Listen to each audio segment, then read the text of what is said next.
Сайн байцгааны үзэгчдээ зууны мэдээсний 7 хоногийн тайм эхэлж байна. Энэ 7 хоногийн таймыг сэтгүүлч Баярж Авлан таймч нэмсрнаар хүрэхэд бэлэн болсон байна. За манай даваа гарагийн дугаарт амьдралын тойрог буланд маань хилээс төрсөн анхны малчин гавья тэмч Эс Наранбатыг онцлсан байгаа. Энэ хүн маань болохоор Өмнө Говь аймгийн Цогццээ сумын ийм ууган одоо иргэн байгаа. Тэгээд тэрээр одоо хөдөө аж ахуйн их сургуулийг малын эмч мэргэжлэр дүүргэж хувь тавилангаар ингэж хилийн болон дотоодын цэргийн ангины анхны малын эмчээр ажилд орж ирсэн юм а. Тэрээр хилийн цэргийн мал аж ахуйг хөгжүүлэх, мал эмнэлгийг өргөжүүлэх ажилд гар бие оролцож их орон тусгаар тогтнолынхоо төлөө 50 жил зүтгэсэн ийм хүн байгаа. Манай leadership форумд маань болохоор санхүү эдийн засгийн сургуулийн маркетингийн тэнхимийн ахлах багш докторант Ж Сувд Эрдэнэ оролцсон байгаа. Ер нь бол одоо доктортой хөгжлийн үзэл баримтлалд доктортой хэрэглээ болон үйлдвэрлэл чухал байр суурь эзэлдэг. Тэгвэл ер нь одоо иргэдийг хэрхэн одоо энэ дадал хвшилтэй болох вэ гэдэг тал дээр энэ хүн бол одоо өөрөө ингээд одоо яг шийдэл гарц гаргалгааг ингэж ярьсан байгаа. Ингэхдээ ер нь бол одоо иргэн төр хувийн хвшил ингэж нөгөө одоо иргэдийг ийм зөв дадалд ингэж суулгах хэрэгтэй. Яг тэр талаас нь ингэж маркетинг ингэж хийлгэснээр ер нь бол Монгол улсын хувьд доктортой хөгжилт ийм одоо эрг нөлөө үзүүлэх боломж байна гэдгийг бас онцлсан байгаа. Манай сонио мигмар гараг бүр хвшмэл ойлголтоо өөрчлөгээ болонг одоо оруулдаг байгаа. Энэ удаа болохоор Go Dance гэд бүжгийн урсгалыг Монголд ингэж оруулж ирээд одоо хүмүүс таниулж байгаа мөнгөн чимэг гэдэг юм эмэгтэйг онцлсан байгаа. Шөнийн клубт бас энэ одоо энэ бүжиглэг юм бүжгийн урсгалууд байна л да. Striptease, Poly dance, Go dance энэ гэдэг. Тэгэх юм бол энэ болохоор Go dance гэдэг юм бүжгийн урсгалыг ингээд оруулж ирсэн. Одоо хүмүүсийн мэдхээр нөө Castle гэдэг юм клуб юм бүжиглэг эмэгтэй байгаа. Тэгээд хүмүүс болохоор харахтаа энэ хүнийг харахтаа нэг ийм одоо садар самуун байдлаар ингэж харах нь айгүй хилбэг байдаг гинэ. Тэр утгаараа биш одоо нөгөө юм бүжиг гэдэг талаас нь энийг ингэж хараасай гэд одоо тэгж бид нэр оруулсан байгаа. За 5 гарагийн дугаарын бас нэг одоо үйл явдал гэвэл бас энэ 7 хоног дэлхийд дахин болсон үзэгчднээ нас сайн мэдж байгаа.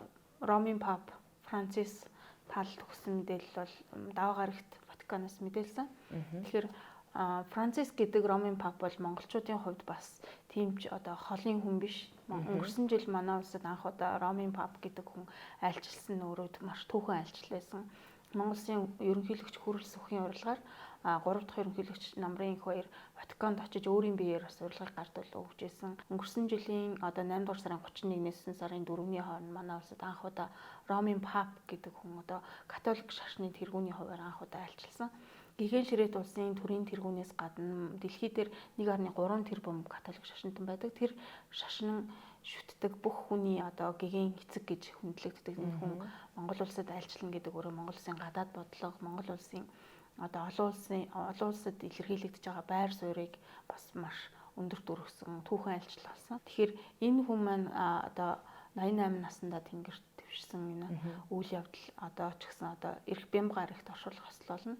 Тэгэхээр түүний бас монголчуудад хандаж хэлсэн үгийг манай сонин бүрийн ихээр нийтлсэн. За мөн ерөнхийдөө манай улсад айлчлахдаа өөрөө ч маш их гүн сэтгэлдтэй байсан. Манай их найрагч Таш Балбаргаан тэнгэр шиг бай гэдэг шүлгийг бас ишлэж үгэндээ онцлсон манай монголчуудад бас их таалагдсан. Гэх мэтээр ер нь Францис гэдэг хүн маань өөрөө бас бидэнд их дотн сайхан санагддаг. Тэгэхээр бас энэ үйл явдал бас тодорхой хэмжээнд олон хүнд харамсалтай боловч бас ингээд иргэн дурсагдсан тийм үйл явдлууд болж байна. За манай 5 гарагийн дугаарт улсын их хурлын гишүүн ярьж байна гэд Бат найрамлах гишүүний ярилцлага манай гол материал болж орсон. Бат найрамлах гишүүний хувьд оюутлагыг үндсэндээ Монголын хөрөнгийн бирж дээр нээлттэй болгох зүйтэй гэсэн байр суурийг илэрхийлсэн байгаа.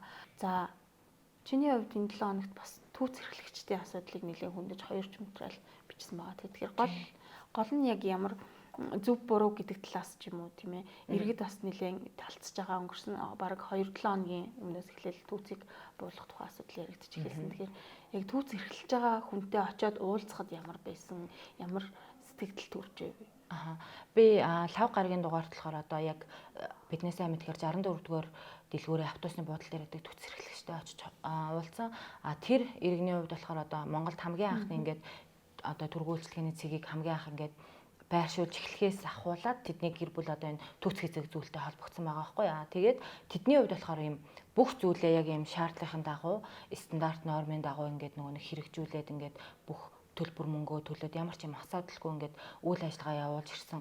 Гэтэл ер нь бол одоо яг сүүлийн жилүүдэд ингээд нөгөө төцнээс одоо юу газрын татвар мотор авах болоод ингээд нөгөө нэг юм өөр процессууд ер нь ингээд явагдах болсон юм байлээ. Тэгээ эдгээр бүр тэр талаар ингээд шүүхтэд манайх ингээд тогны мөнгөө төлмөр байна, газрынхаа татварыг төлмөр байна энэ гэд шүүхийн шийдвэр бүр эдний талд ингээд гарч ирсэн юм байгаа байхгүй. Одоо тэгэхэд энэ иргэн маань гэхэд жишээлбэл одоо ам буул зургуулаа өрхийн орлогынхаа 90% төцнээс олдог. Гэтэл ингээд одоо төцийг нь хураагаа явуучих юм бол бид нар одоо яах вэ гэд ингэж тэгтэл нөгөө одоо Нямбаатарын одоо хотын даргын хувьд болохоор нөгөө төц эрхлэгчдийг наран туул дээр ингээд жилээр нь түрээслүүлээд өгөө ингээд худалдаа эрхлээ гэд ингээд бидний энэ зүгээс бол тэгж байгаа гэд хэлсэн шүү дээ. Тэгээд эдгээр бас энэ дагуу очиж уулзсан л байлээ тэгсэн чинь холбогдох мэргэжлүүд бол дээрээс одоо ямар нэгэн шийдвэр гараагүй байгаа ямар ч боломжгүй гэд тэгсэн. Тэгээд бид нарыг сурвалжлага авсны маргааш нь одоо төцийг нь ачаа явуулсан ийм нөхцөл байдалтай байсан. За зууны мэдээ сонио цаг үеийн эрэлттэй сонирхол татсан одоо эрхмүүдийг тэрэн зочин болондоо онцлог хүргэдэг. Энэ удаа ардчлалын залуучдын холбооны ерөнхийлөгч доктор Ган Очрыг урьж ярилцсан байгаа. За Ган Очрын хувьд бол яг улс төрч гэхдээ энэ удаагийн ярилцлагандаа бол судалгаа шинжилгээний төр судлалын чиглэлээр ерөнхийдөө олон жил судалгаа хийсэн. Тэр судалгааныхаа талаар Ган Очр доктор маань ерөнхийдөө ярьсан. За Монгол төрийн түүхэнд одоо 4 том эцэг байна гэж тэрээр бол дүгнсэн. За тэр эцгүүдийн түүх одоо Монголын социализмын одоо 70 жилийн хугацаанд маш буруу явж ирсэн. Тэгээ буруугаар тайлбарлагдаж түүхийн их сурвалжуудад яг үнэн зөв мэдээлэл нь ингэж орж ирээгүй учраас олон нийтийн зүгээс одоо энэ 4 одоо түүхэн эцгээрээ бахархах тэднэрийг одоо үйл хэргийг ингэ түгээн дэлгэрүүлэх энэ үйл ажиллагаа бол маш юм бүдэг явж ирж байна гэсэн байр суурийг одоо манай Тэрэн зочин болонд оролцож ярилцсан байгаа. За энэ жил бас өндөр гэгээн зан орзрын мэндэлсний 390 жилийн ойг тэмдэглэн Монгол улстай яриа. Тэгээд засгийн газрын яг тэмдэглэх нөгөө шийдвэр нь гарсан байгаа. Тэгээд бас энэ ойтой холбоотойгоор бид манай сонин доктор Ган Очрыг урьж ярилцсан. Манай Баасан гарагийн дугаарт болохоор одоо гол материалд маань хэвлэлийн эрхчлөөний тухай хуулийн төслийн талаар одоо гол материал болж орсон байгаа тий. Одоо сэтгүүлчдийн зүгээс бол одоо зарим одоо энэ удаа 1998 оны хэвлэлийн эрхчлөөний тухай хууль бол одоо ер нь бол ингээд яг хэрэгжээд явхад бүрэн боломжтой гэж зарим нь үзэж байна тий. Зарим нь бол өөрчлөлт шинжилт хийх хэрэгтэй байна гэдэг талаар ингэж байгаа. Тэгвэл яг одоо хуулийн төслийг өргөн бариад ингээд хэлэлцэх гээд ингэж байгаа үед бас энийг бас ингэж манайх гол материалаа олгож оруулсан байгаа. Пүрэв гарагийн улсын хурлын чуулганаар хэвлэлийн эрхчлөөний тухай хуулийн шинжилсэн найруулгыг хэлэлцсэн.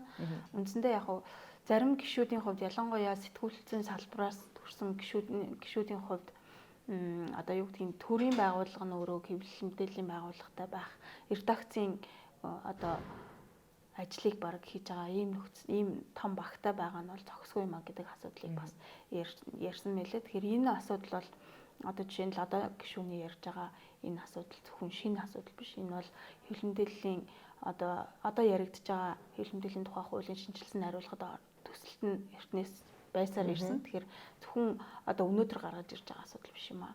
Тэгэхээр яг хэвлэл мэдээллийн тухай хууль нь өөрөө маш том зөвхөн нэг салбарын хууль биш. Үг хэлэх, үзэл бодлоо илэрхийлэх, хүний эрх хэрэгчлөөний тухай маш том утга агуулгыг илэрхийлдэг учраас энийг маш болгоомжтой бас бид нэлээд хилэлцэж, усыг нь шахууж, тосыг нь одоо ялгаж иж хилцэж гаргаж батлах хэрэгтэй асуудал гэж үндсэндээ сэтгүүл зүйн салбарын ч гэсэн хийж үзэж байгаа. Одоо чуулганы хувьд ямар үр дүнтэй байсан бэ гэхээр цааш нь энэ хуулийг батлах нь зүйтэй гэдэг дээр ихэнх гишүүд санал нэгсэн. Зууны мэдээ саний 7.1-5-ын төрөйд өндөрлөж байна. Манай саний хувьд Journalism Trust Initiative буюу олон улсын JTI стандартаар баталгаажсан анхны хэвлэл мэдээллийн хэрэгсэл болсондоо үргэлж бахархалтай байдаг. Манай санийг зууны мэдээ цэг имэн хаягаар захимаар захиалан унших боломжтой байгаа. 100 түүчэлэх зууны мэдээ сонин цаасан хэвлэл болон цахим хэлбэрээр уншигч танд хүрч байна. Иргэдээ өмөрч өвчин. Үндэсний өдөр тутмын сонин зууны мэдээ.